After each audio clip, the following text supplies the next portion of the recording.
The evening garden. The evening began with quiet, not the kind of silence that feels empty, but the kind that holds warmth, as if the world itself was drawing in a deep, calm breath.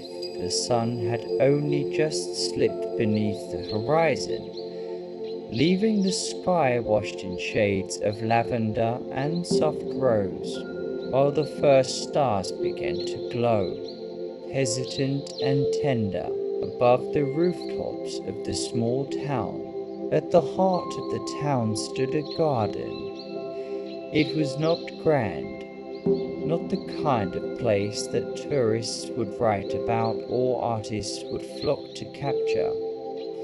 Yet to those who lived nearby, it was sacred in its own quiet way, a place where the air seemed softer, where time slowed, and where the burdens of the day slipped away like shadows dissolving into night. Tonight, the garden waited for someone. Daniel entered through the old iron gate, its hinges sighing faintly as he pushed it open. He had come here often, but never at this hour, never when lanterns hung glowing in the trees like drifting stars caught among the leaves. His shoes crunched gently against the gravel path as he moved forward, each step pulling him deeper into a world that felt separate from the one he had left behind. He paused at the fountain in the center, where water whispered over stone, catching bits of light in its ripples. The garden smelled of roses, of damp earth, of the faint sweetness of night-blooming jasmine.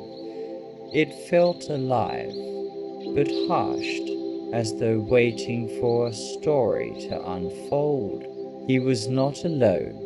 Across the fountain, seated on a wooden bench beneath a willow tree, was someone else. They looked up when they heard his steps, and for a moment, their eyes met his. The world seemed to pause there somewhere between recognition and wonder. Daniel felt a softness move through him, as though this person was both a stranger and someone he had always known. They smiled. It was not the kind of smile meant to dazzle, but the quiet, genuine kind that offered comfort without effort. Daniel found himself smiling back, though his chest ached with the sudden swirl of something he could not yet name.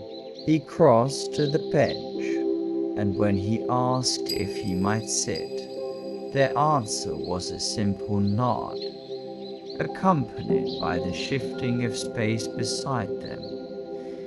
He lowered himself onto the bench, careful, as though not to disturb the moment, though he sensed nothing here could truly break. For a while, they said nothing. The fountain filled the air with its gentle song, and the breeze carried the faintest perfume of flowers across their shoulders. Silence was not awkward here. It was a presence, like a third companion sitting between them, patient and kind. When they finally spoke, their voice was soft, carrying no urgency. They asked him why he had come to the garden at night. He did not know how to answer. Not really. Something in him had simply needed this place, needed the hush and the glow, the sense that the world could be gentle again. I think, he said after a pause, I wanted to remember what quiet feels like. Their eyes softened and they nodded. Then you came at the right time. The conversation grew slowly, like vines winding their way along a wall. They spoke not of grand things, but of simple ones: the weather, the stars, the way the roses seemed sweeter at night. And yet, beneath those words, something deeper stirred. Daniel felt it every time their laughter slipped into the air. Every time their gaze lingered on his a moment longer than expected.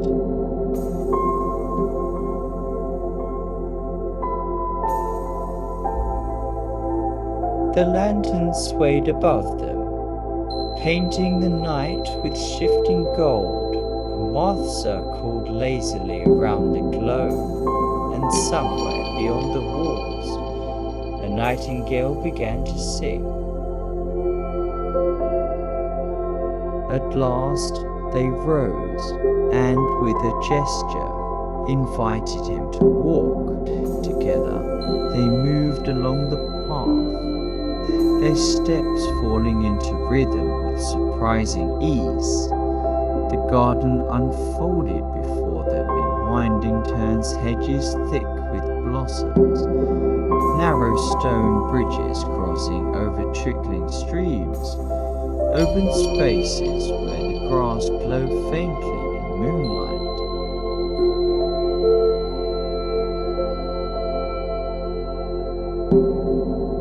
Their hands brushed once lightly, as though by accident, then again, with a hesitation that held more meaning. By the third time, Daniel did not resist the urge to let his fingers find theirs. Their hands joined, naturally, warmly, as if this had been written into the evening long before either of them arrived.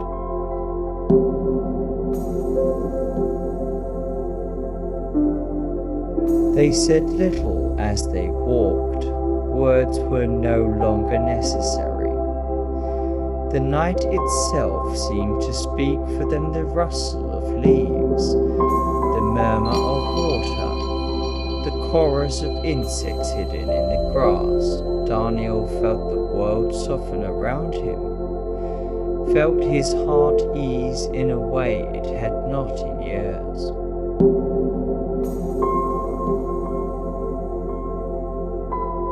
The path eventually led them to a secluded corner of the garden, where an arbor heavy with climbing roses created a kind of shelter. Beneath it was a small bench, half hidden in shadow, yet washed in moonlight that filtered through the leaves. They sat again, their shoulders touching this time, no longer careful to preserve distance.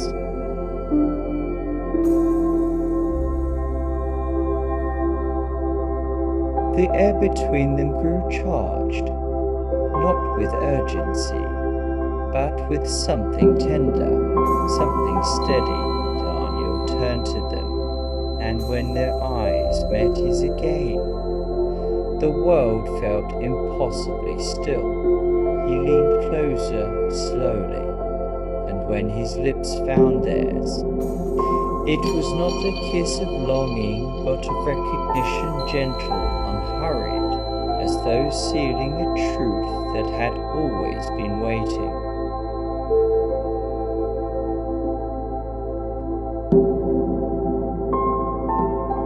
It lingered, sweet and calm, carrying with it the taste of roses and night hair. When they parted, their foreheads rested together, breath mingling softly. Neither spoke, there was no need. Time passed, though neither of them noticed. The stars wheeled quietly overhead. The fountain continued its endless song, and the garden embraced them in its hushed arms. They spoke again only in fragments, small stories, dreams half confessed, memories offered like delicate gifts. Each word seemed to matter, not for its weight, but for the way it was received.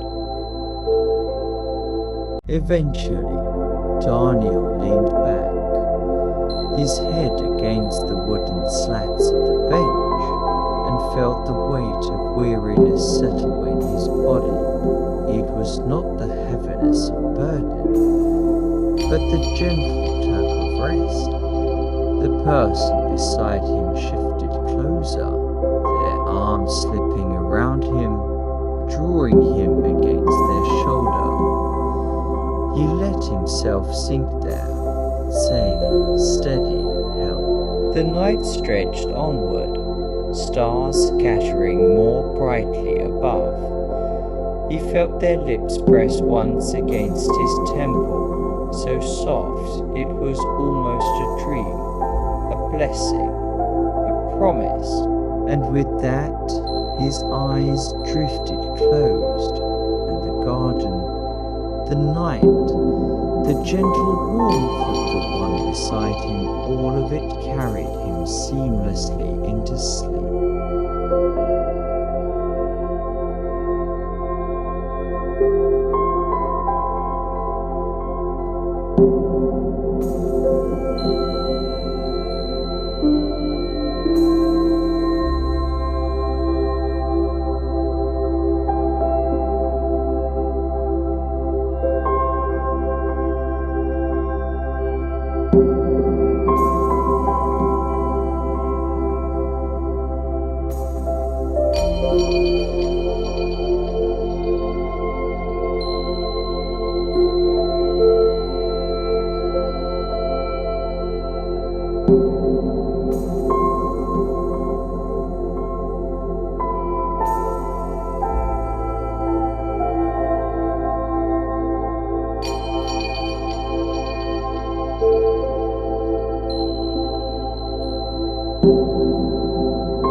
you.